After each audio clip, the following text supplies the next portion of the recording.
What's up, guys? We have a fantastic week so far. Once again, bringing us another Warhammer video. As per the poll, which, by the way, I love the poll because I actually give you guys what you guys want. Love it. It's great. We'll be looking at the Emperor of Mankind. I know this has been requested a little while back, and I just haven't had a chance to get to it. But I'm excited just because we learn a little bit more about the Emperor and kind of how he treated his Primarchs and kind of the relationship between, the Emperor and some of his Primarchs, and, kind of how the relationship kind of didn't go too well, if you want to put it nicely. The Emperor wasn't the most loving and carefree father. He's powerful and badass, but when it comes to a father, he falls a little short there. But like always, the original video will be in the description. If you guys want to check it out, I always highly encourage it. Just like I always say about every creator who makes any Warhammer content, that without them, I would not know where to start, because Warhammer is such a vast array of information and whatnot that I would have nowhere to start. So without them and really fine-tuning and putting certain sections together, making videos of them, I would not have any idea where to start. So make sure you guys show them some love, subscribe, like their video, comment, just give them the love they deserve. And if you guys enjoy my content and if you enjoy my reactions, you guys can like and subscribe. I really appreciate it. Let's get to it. What a dope intro. I like it.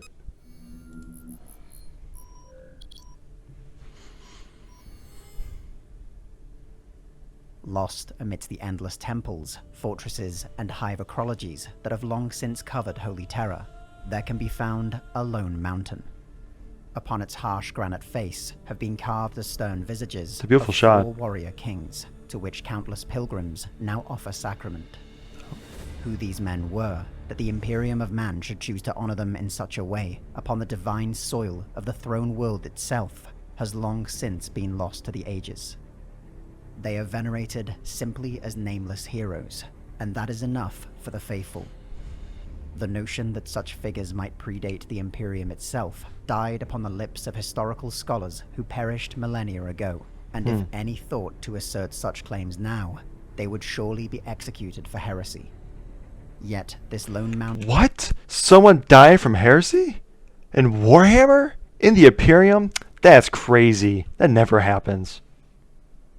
Mountain is in truth one of the last surviving links between the Imperium and the ages of mankind that came before. A few across the Imperium have unlocked the secrets to an unnaturally long life. Oh? Some among their number Space remember Marines? the fiery nightmare of the Horus Heresy, when the Imperium was nearly split asunder. Fewer still might have even seen the unrivaled glories of the Great Crusade, or the terrible and mysterious Dark Age of technology. Perhaps there may even be a blessed few who have persisted for so long that they might share first-hand accounts of how mankind first spread across the galaxy, how industry was brought to Mars, Makes or give sense. names to those 4 kings carved onto the face of a lone mountain. I won't be shocked if there's some that are still Across alive. the million Besides worlds of the Primarchs. Imperium of Man, there is but a single There's still soul some. that can undeniably be said to have witnessed these events and so much more. A single soul that spans the eternity of mankind's existence. A single soul that connects humanity both to its past and to whatever future it might have remaining. He is the master of mankind by the will of the gods, and master of a million worlds by the might of his inexhaustible armies. He is a rotting carcass writhing invisibly, with power from the dark age of technology. He is the carrion lord of the Imperium, for whom 1,000 souls die every day, for whom blood is drunk and flesh eaten. Human blood and human flesh, the stuff of which the Imperium is made. He is the God Emperor of mankind. In life, the Emperor was the perfection of mankind, a manifestation of the ultimate potential of his species. There was...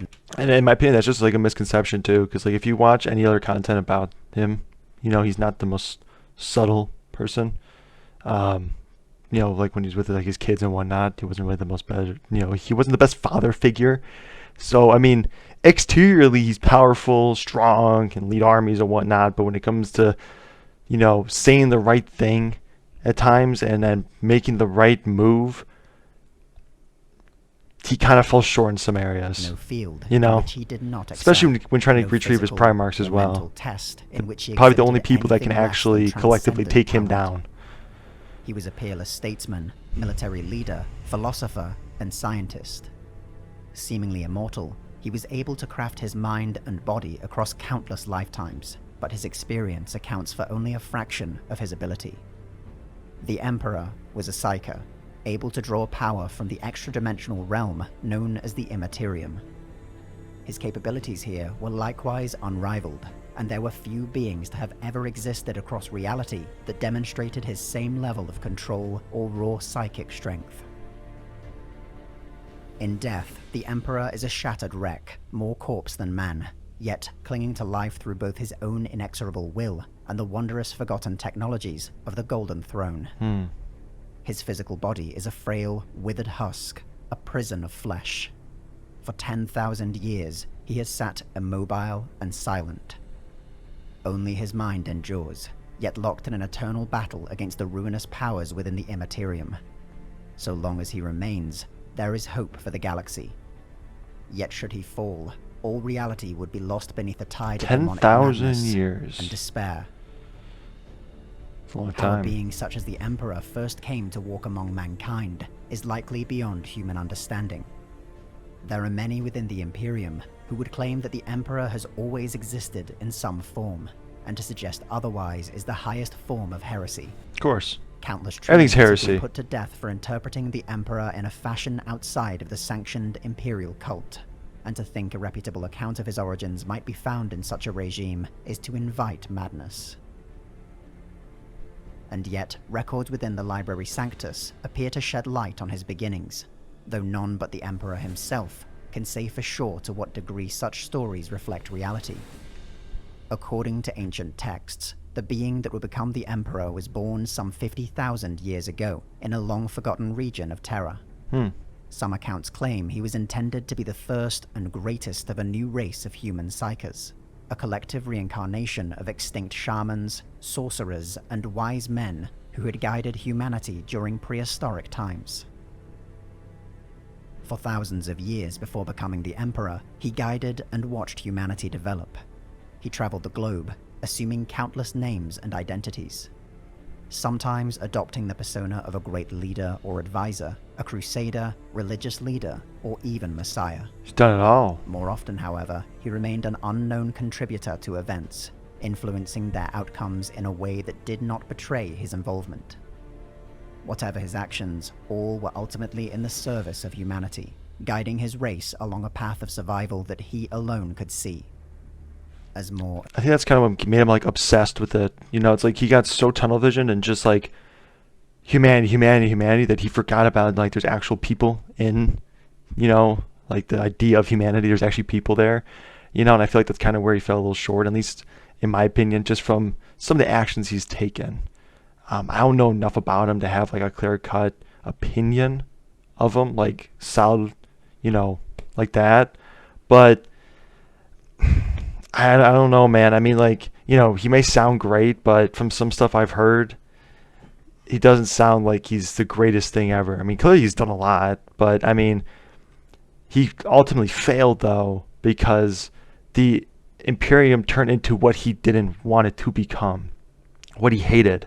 You know, religious cult. He didn't want that. It's the last thing he wanted. He wanted humanity to be, I guess you say, almost like everyone be like an atheist. Like, don't believe in any form of religion, just straightforward, you know, no different ideas, which can have complications in its own right, but it's probably would have turned out better than what the Imperium's turned into now, which is, well, it's pretty nasty.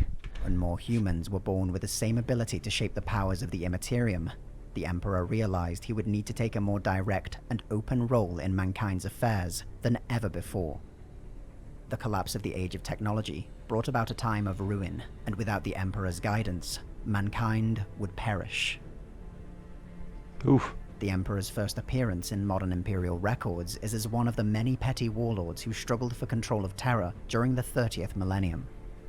His brilliant campaigns against the other techno-barbarian warlords of the planet set him apart, however, as did his use of genetically engineered warriors. Through his creations, most notably the superhuman Thunder Warriors, the Emperor reunited the planet, but only at terrible cost. The last casualties of the Unification Wars were the Thunder Warriors themselves, struck down by the Emperor's superior creations, lest their growing corruption tarnish everything they'd fought to achieve. Yet the Emperor's greatest ambition were the Primarchs, Which we know that what? superhuman beings whose genomes had been designed using his own genetic code as a foundation. Once matured, they would be his greatest generals, diplomats, and statesmen.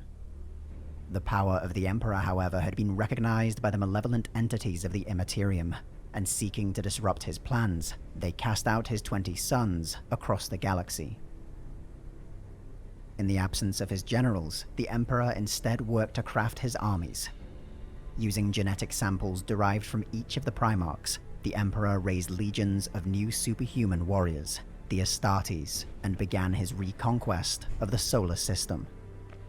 Through expert So technically the Space Marines are like the third generation, like, basically. diplomacy, the Emperor forged a crucial military and I thought political differently. alliance with Mars, cementing the foundation of the Imperium of Man. With the industry of Mars, alien slavers were cast off the moons of Saturn and Jupiter, and the Emperor turned his eyes towards the greater galaxy.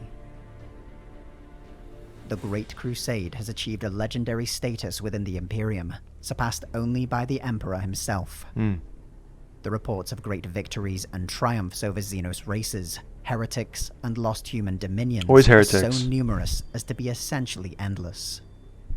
It was an era of rebuilding, reunification, and the rapid redevelopment of technologies long thought lost. The Emperor sought to unite all humanity under his banner and ensure human supremacy across the galaxy. With each new world brought under Imperial compliance, Which end up having his issues. resources grew, accelerating the process nearly exponentially.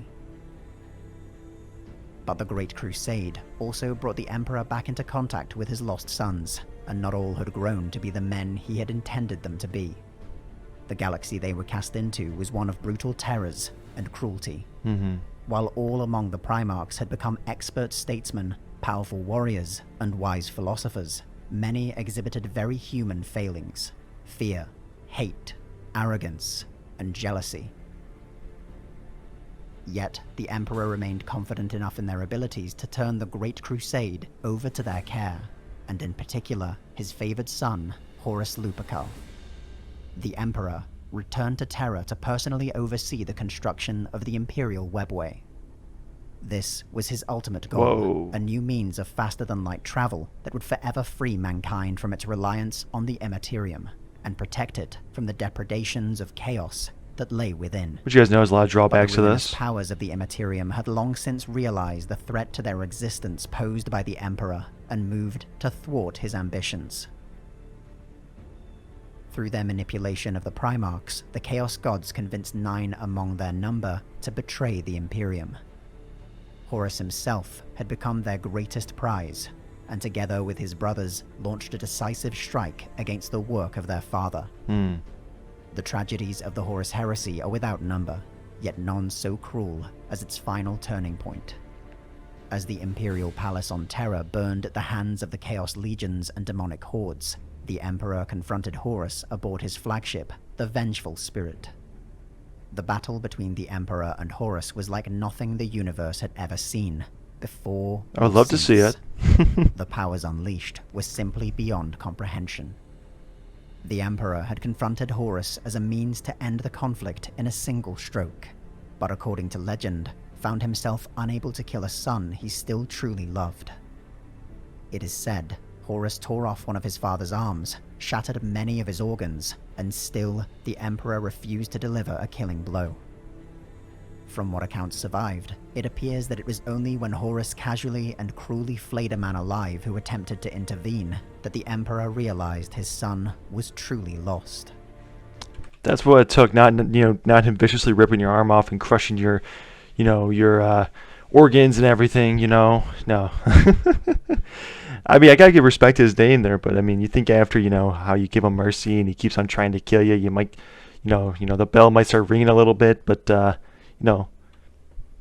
still worked out, sort of.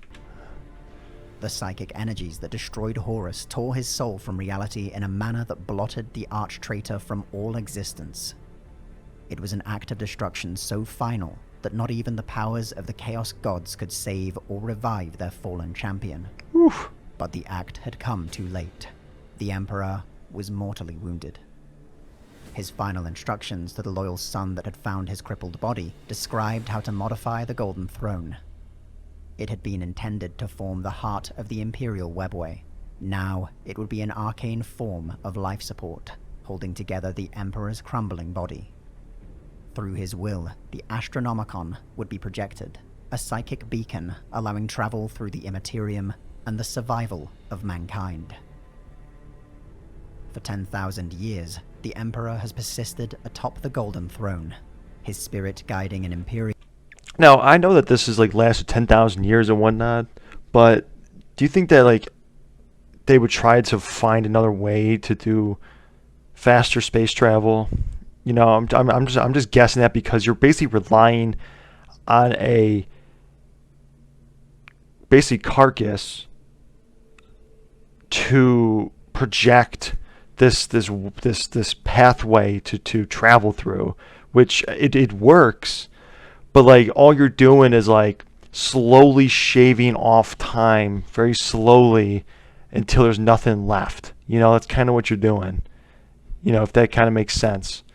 You know, so you think they would try to find a better way, but then at the same time you look at the Imperium as a whole, and if someone did invent it, they would think you're a heretic and they would just kill you because you go against the Emperor. But then what's going to happen is someday the Emperor may lose control of it, and then now the Imperium is literally cut off from everything they've built. You know what I'm saying?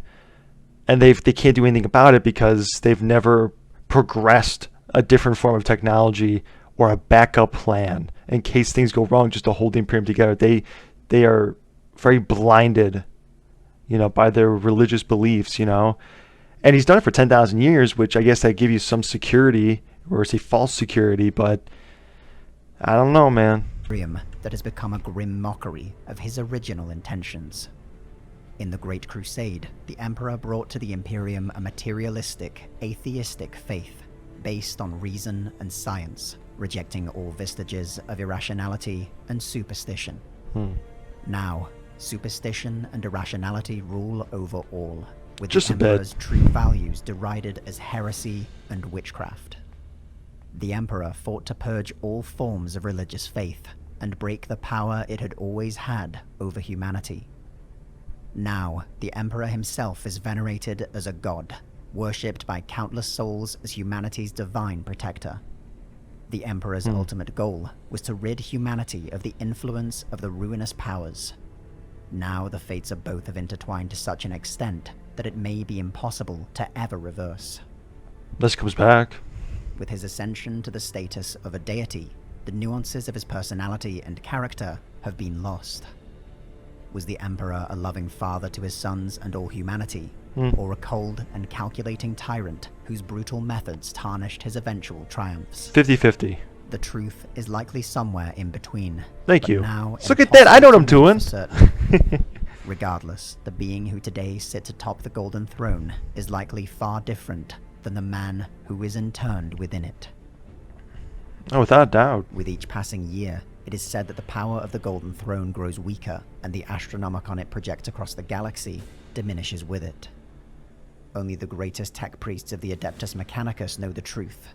The Golden Throne is failing, and well beyond their ability to repair. The Emperor is dying, and his fate may be inevitable. The emergence of the Great Rift is yet another mortal wound.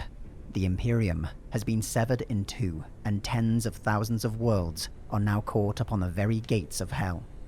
Titanic warp storms roar across the galaxy, and everywhere, civilizations are tormented, enslaved, and altogether destroyed by demonic legions. Many have proclaimed this to be the time of ending. In such a dark and terrible era, the followers of the ruinous powers are jubilant. They ridicule the servants of the Imperium, deriding the god Emperor as a corpse lord, carrion god, a false god. But the four ruinous powers of chaos But the thing though is like he never really wanted to be a god though. You know what I'm saying? So they can call him a false god, but if the emperor's there, he'd be like, yeah, you're right. I'm not a god. He didn't want any of that. So I guess they're kind of right. I mean, he's not really God, you know. Horn, Nurgle, Slanesh, and Tzeentch have another name for the Emperor. Not one born out of mockery, but one perhaps out of fear. They know him as the Anathema, for there is no greater embodiment of a universal order, and even in his ruined state, no more potent foe of chaos. The Chaos Gods believe themselves to be on the cusp of their ultimate triumph, but even they cannot ignore the unprecedented events taking place across the galaxy. Even as untold worlds are swept beneath a tide of demonic madness, the influence of the Emperor is exerting itself upon the mortal plane in ways never seen before. While the Emperor in life admonished those who named him a god worthy of adoration, in death he has become this and possibly something more. The worship of countless trillions has undoubtedly had an effect on the power of the Emperor, rippling across the Immaterium in ways impossible to truly understand. The few individuals privileged enough to enter the Golden Throne have come back with the unshakable feeling that even as his mortal body fails, his spirit and will have only grown in power. The ruinous powers of chaos have faced mortal champions and armies, only to corrupt them, manipulate them, or else drown them in a tide of blood and death. They have faced the progress of technology and the power of science, only to pervert their use into crafting ever more grotesque augmentations for their followers. They have faced rival gods, only to consume, shatter, or imprison every rival pantheon set against them. There's But chaos. in a bit of holy terror, as the galaxy burned, they faced the Emperor, only to witness their greatest champion, one imbued with all their power, struck down so completely as to be beyond even their ability to save. The Chaos Gods fear the Emperor not for his champions or armies, his promises of science or technology, or even his ability to wield the powers of a god. They fear the Golden Throne is no longer keeping his decrepit body intact, but rather constraining his ever-growing abilities. They fear that one way or another, should the Emperor ever rise from his internment, he will do so not as a man, not as a god, but as a kind of power that reality has never seen. That sounds awesome. That sounds so cool. Oh my gosh, just think that like the Emperor's still getting stronger even though he's like a decrepit body is pretty sweet. Like I was thinking like that. Okay, so I'm gonna use Star Wars logic here, okay? And if this isn't like the best way to compare it, you guys can totally correct me. But if you guys follow Star Wars, so Anakin Skywalker, okay, he didn't have a father. He only had a mother, and he was still and basically the Force basically created him to fix and balance, to be the chosen one. That's why he was so powerful. So then when he turned to the dark side, then the reason why Luke was so powerful was because he carried on that mantle to become, the chosen one, even though technically he isn't, but to finish the prophecy and correct the wrong, to make it balanced again, So it's like as soon as one falls, the other one rises. So I'm thinking like, let's say the Emperor does fall, then technically wouldn't he theoretically rise back up? Because he's like the anomaly to stop chaos. It's like the universe has created him to prevent chaos, but then him getting crippled ruined that. But since he really hasn't truly fallen yet, no one else has risen up. I don't know. That's just a theory. But this video was amazing though. Hope you guys enjoyed it. Like always, show the original creators some love. They do a phenomenal job. This video was amazing, perfectly edited. Love the tone of it. Show them some love. And if you guys enjoy my content, if you guys can please like and subscribe, I'd really appreciate it. You guys are amazing. I'll see you guys in the next one. Take it easy.